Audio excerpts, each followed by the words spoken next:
Hello friends, आज हम लोग शुरू करने जा रहे हैं करंट अफेयर्स 24 सितंबर 2025।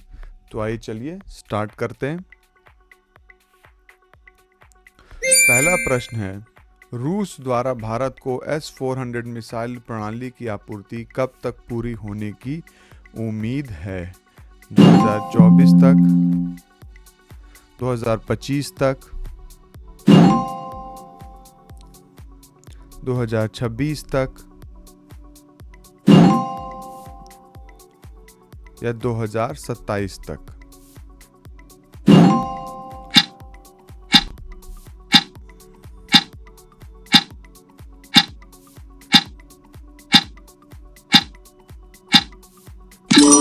सही उत्तर है इसका 2026 तक। रूस ने सितंबर 2025 में घोषणा की कि वह 2026 तक भारत को S-400 ट्रायम्फ वायु रक्षा मिसाइल प्रणालियों की आपूर्ति पूरी कर देगा। यह सौदा 2018 में हस्ताक्षरित हुआ था और इसमें 5 यूनिट शामिल हैं। यह भारत की वायु रक्षा क्षमताओं को महत्वपूर्ण रूप से बढ़ाएगा। हालांकि इसने अमेरिका से संबंधों में तनाव पैदा किया है।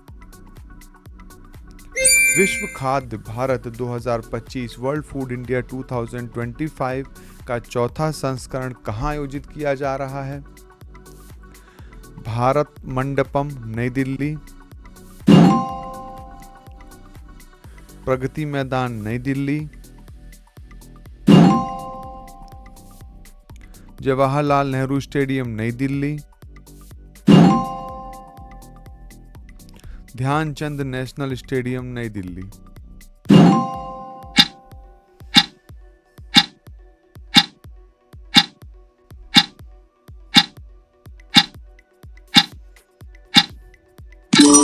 सही उत्तर है भारत मंडपम, नई दिल्ली। विश्व खाद्य भारत 2025 का चौथा संस्करण 25 से 28 सितंबर 2025 तक नई दिल्ली के भारत मंडपम में आयोजित किया जा रहा है। यह आयोजन खाद्य प्रसंस्करण उद्योग को बढ़ावा देने, निवेश आकर्षित करने और वैश्विक खाद्य हितधारकों को एक मंच पर लाने के लिए है। विशाखापत्तनम घोषणा 2025 विशाखापट्टनम डिक्लेरेशन 2025 मुख्य रूप से किस क्षेत्र से संबंधित है?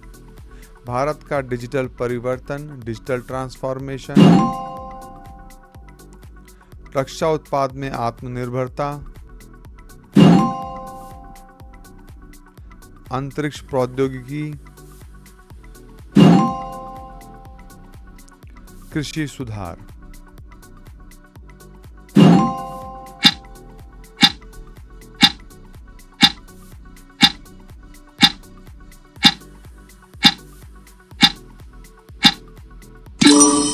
सही उत्तर है भारत का डिजिटल परिवर्तन, डिजिटल ट्रांसफॉर्मेशन। विशाखापट्टनम घोषणा 2025 23 सितंबर 2025 को जारी की गई, जो भारत के डिजिटल परिवर्तन की रूपरेखा तैयार करती है। यह डिजिटल अवसंरचना, डेटा संप्रभुता, साइबर सुरक्षा और डिजिटल लोकतंत्र जैसे क्षेत्रों पर केंद्रित है, ताकि डिजिटल गवर्नेंस को और मजबूत किया जा सके। भारतीय रिजर्व बैंक ने सितंबर 2025 में किस कंपनी का गैर बैंकिंग वित्तीय कंपनी NBFC लाइसेंस रद्द किया? Datta finance and trading private limited, Sharma financial services, Agarwal credit cooperative, Jain money lenders.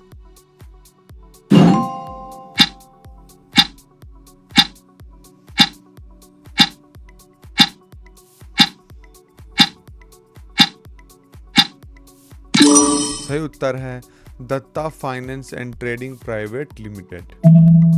भारतीय रिजर्व बैंक RBI ने 22 सितंबर 2025 को दिल्ली स्थित Datta finance and trading private limited का गैर बैंकिंग वित्तीय कंपनी NBFC लाइसेंस रद्द कर दिया। यह कार्रवाई कंपनी द्वारा विनियामक विनियामक मापदंडों का पालन न करने के कारण की गई। सितंबर 2025 में वंदना गुप्ता ने किस महत्वपूर्ण पद का कार्यभार संभाला? भारत लेखा संचार महानियंत्रक सीएजी ऑफ कम्युनिकेशन, वित्त सचिव फाइनेंस सेक्रेटरी, गृह सचिव होम सेक्रेटरी, रक्षा सचिव डिफेंस सेक्रेटरी।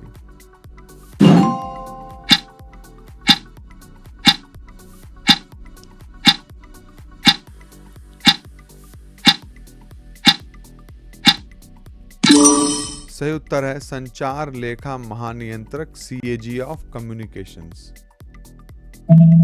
सितंबर 2025 में सुश्री वंदना गुप्ता ने नई दिल्ली में संचार लेखा महानियंत्रक controller and auditor general of communications का पदभार ग्रहण किया।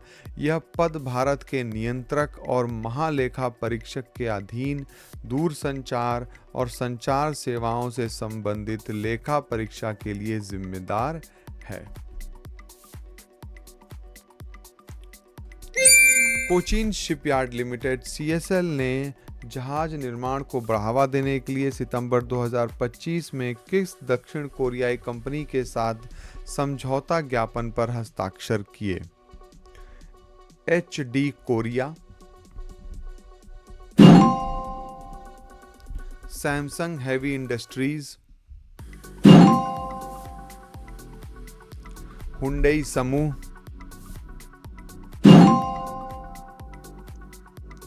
LG ship building.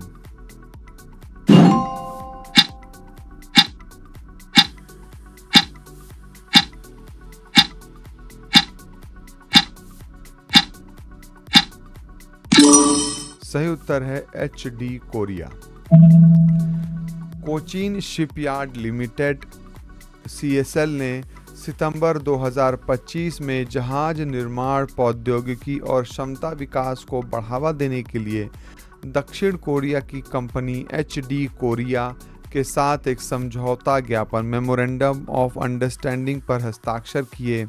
यह भारत की आत्मनिर्भर भारत पहल के अनुरूप है।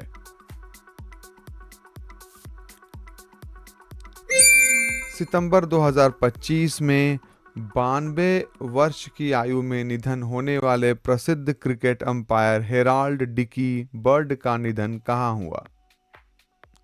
यूनाइटेड किंगडम, यूके, ऑस्ट्रेलिया,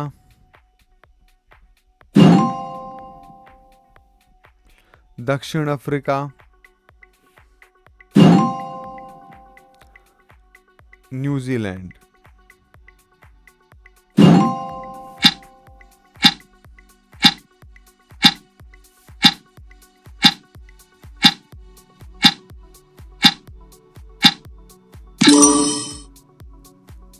सही उत्तर है यूनाइटेड किंगडम, यूके।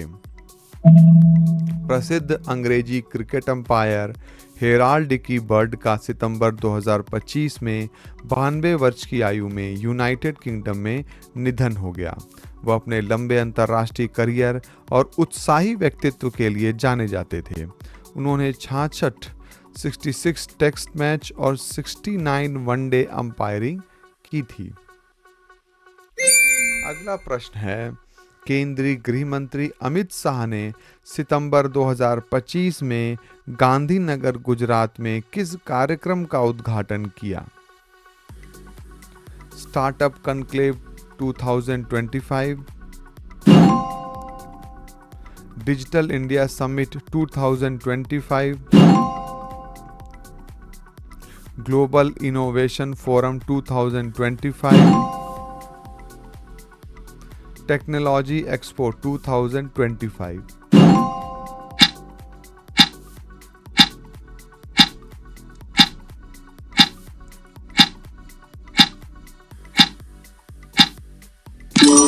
सही उत्तर है स्टार्टअप कॉन्क्लेव 2025। केंद्रीय गृह मंत्री अमित शाह ने सितंबर 2025 में गुजरात के गांधीनगर स्थित महात्मा मंदिर में स्टार्टअप कन्वेंशन कनक्लेव 2025 का उद्घाटन किया। इस कार्यक्रम का उद्देश्य स्टार्टअप इकोसिस्टम को बढ़ावा देना, नव प्रवर्तकों को जोड़ना और निवेश के अवसर पैदा करना है। कर्नाटक सरकार द्वारा शुरू की गई leap local economic accelerator programme योजना के लिए कितनी राशि आवंटित की गई है? 500 करोड़ रुपए, 750 करोड़ रुपए, 1000 करोड़ रुपए, 1500 करोड़ रुपए।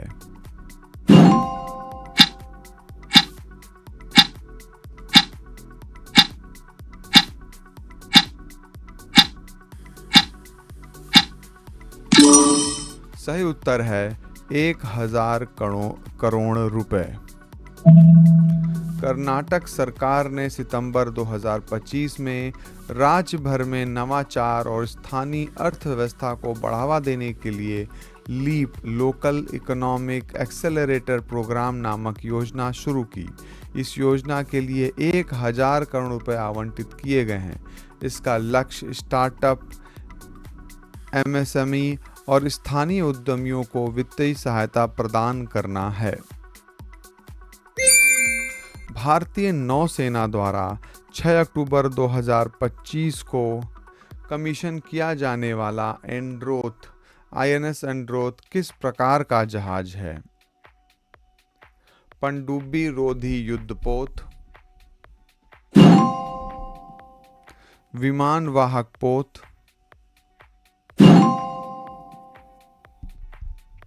विध्वंसक पोत, फ्रिगेट।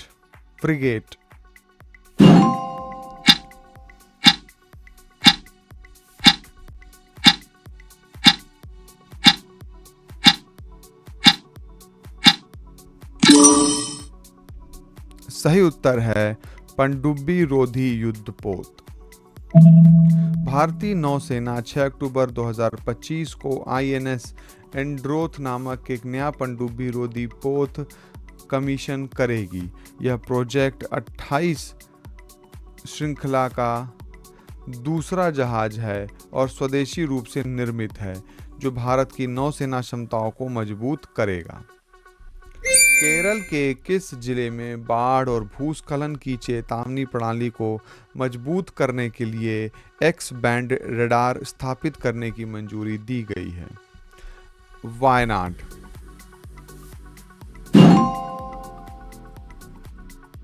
इडुक्की।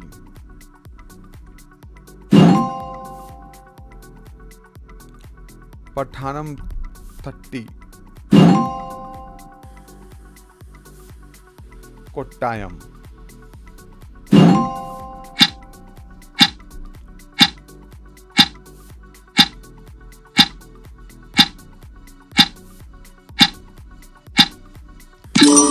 सही उत्तर है वायनाड। केंद्रीय पृथ्वी विज्ञान मंत्रालय ने केरल के वायनाड जिले में एक एक्स बैंड रडार स्थापित करने की मंजूरी दी है। यह रडार उच्च रिजोल्यूशन वाली छवियां प्रदान करेगा और मिट्टी की गतिविधियों पर नज़र रखेगा, जिससे बाढ़ और भूस्खलन की अधिक सटीक चेतावनी देना संभव हो सकेगा। यह कदम हाल की प्राकृतिक आपदाओं के बाद उठाया गया है। अगला प्रश्न है, कर्नाटक सरकार द्वारा शुरू की गई गृह आयोग्य पहल का प्राथमिक उद्देश्य क्या है? नागरिकों को मुख्य स्वास्थ्य सेवाएं प्रदान करना, अस्पतालों का डिजिटलीकरण करना, चिकित्सा शिक्षा को बढ़ावा देना, स्वास्थ्य बीमा योजना लागू करना।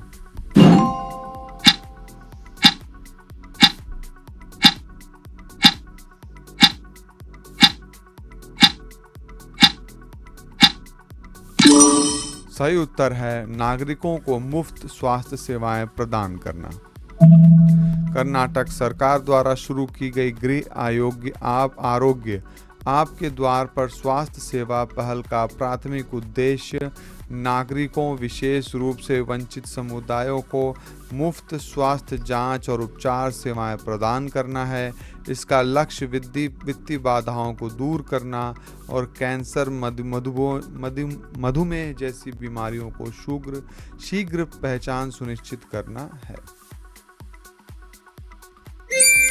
Digital India common service centre DICSC परियोजना किस मंत्रालय द्वारा शुरू की गई है?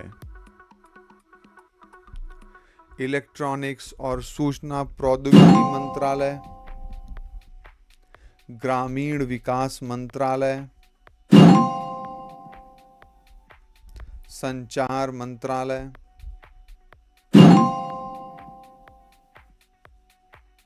शिक्षा मंत्रालय।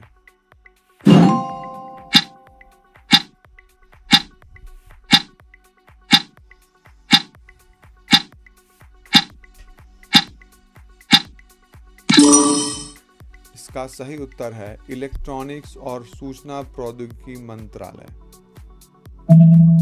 Digital India common service centre DICSC परियोजना इलेक्ट्रॉनिक्स और सूचना प्रौद्योगिकी मंत्रालय द्वारा शुरू की गई है। इसका उद्देश्य ग्रामीण क्षेत्रों में डिजिटल सेवाओं की पहुंच बढ़ाना है। तनुश्री पांडे ने चीन के जिंगशान में आयोजित वर्ल्ड सॉफ्ट टेनिस चैंपियनशिप में किस वर्ग में रजत पदक जीता?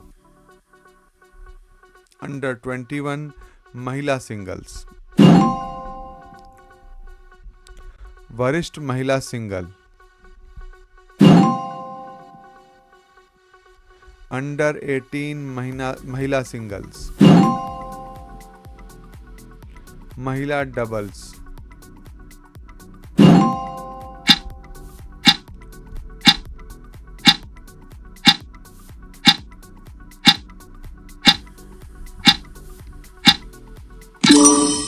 सही उत्तर है अंडर 21 महिला सिंगल्स।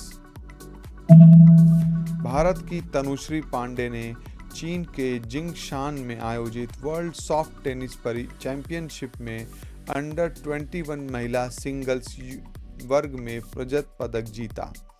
फाइनल में उन्होंने चीनी ताइपे की चियांग मिन यू से 3-4 के करीबी स्कोर से हार का सामना किया। यह भारत के लिए एक उल्लेखनीय उपलब्धि है। मुंबई से तूतीकोरिन तक स्वायत्त सतह पोत द्वारा पूरी की गई यात्रा का क्या नाम था? सागरमाला परिक्रमा, समुद्र पथ,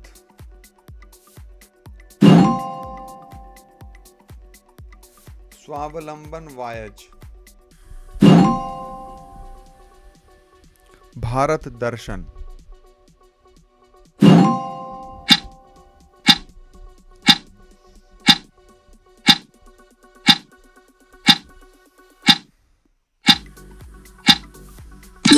सही उत्तर है सागरमाला परिक्रमा। मुंबई से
सही उत्तर है वियतनाम। काओ बैंग मगरमच्छ न्यूट, जिसका वैज्ञानिक नाम टाइलोट्रोटिटन कोलियंसिस है, की खोज वियतनाम में हुई। यह एक नई सैलामेंडर प्रजाति है जो अपनी मगरमच्छ जैसी खुरदरी त्वचा के कारण पहचानी जाती है और वियतनाम के पहाड़ी जंगलों में पाई जाती है। Smile support for marginalised individual for livelihood and enterprise योजना किस मंत्रालय द्वारा संचालित की जाती है? सामाजिक न्याय और अधिकारिता मंत्रालय, ग्रामीण विकास मंत्रालय, श्रम और रोजगार मंत्रालय, महिला और बाल विकास मंत्रालय।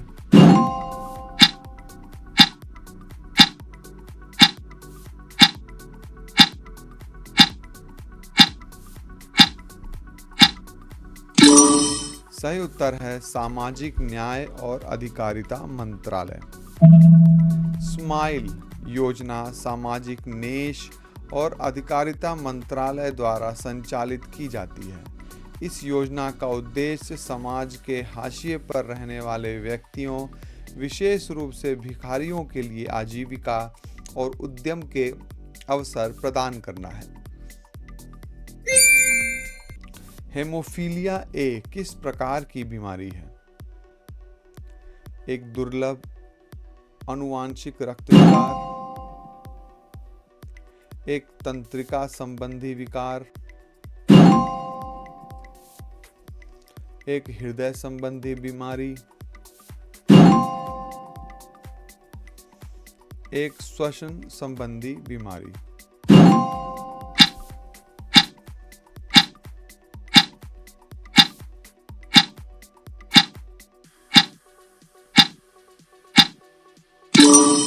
सही उत्तर है एक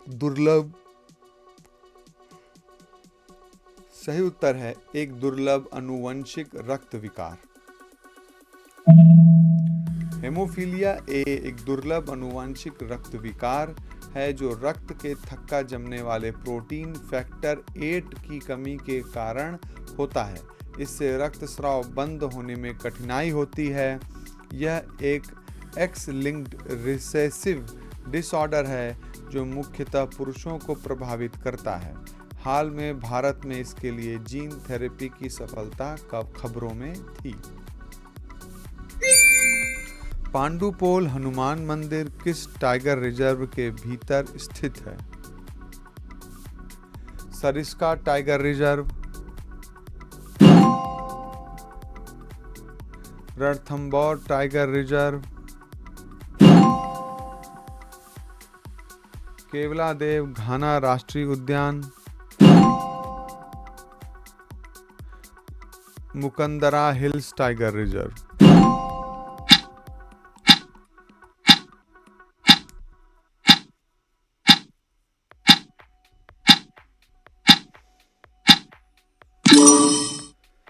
इसका सही उत्तर है सरिस्का टाइगर रिजर्व। पांडुपोल हनुमान मंदिर राजस्थान के अलवर जिले में स्थित सरिस्का टाइगर रिजर्व के भीतर स्थित है। यह एक प्राचीन मंदिर है जिसका संबंध महाभारत काल से माना जाता है। हाल ही में सुप्रीम कोर्ट ने इस मंदिर में भक्तों की पहुंच और वन्य जीव संरक्षण के बीच संतुलन बनाए रखने पर जोर दिया था। कलमकारी चित्रकला की परंपरा मुख्य रूप से भारत के किस राज्य से संबंधित है? आंध्र प्रदेश,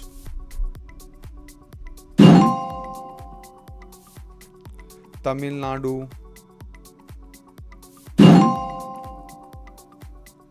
तेलंगाना,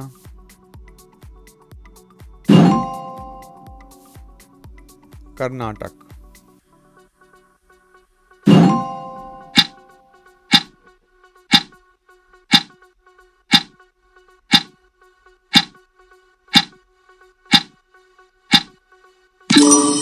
सही उत्तर है आंध्र प्रदेश।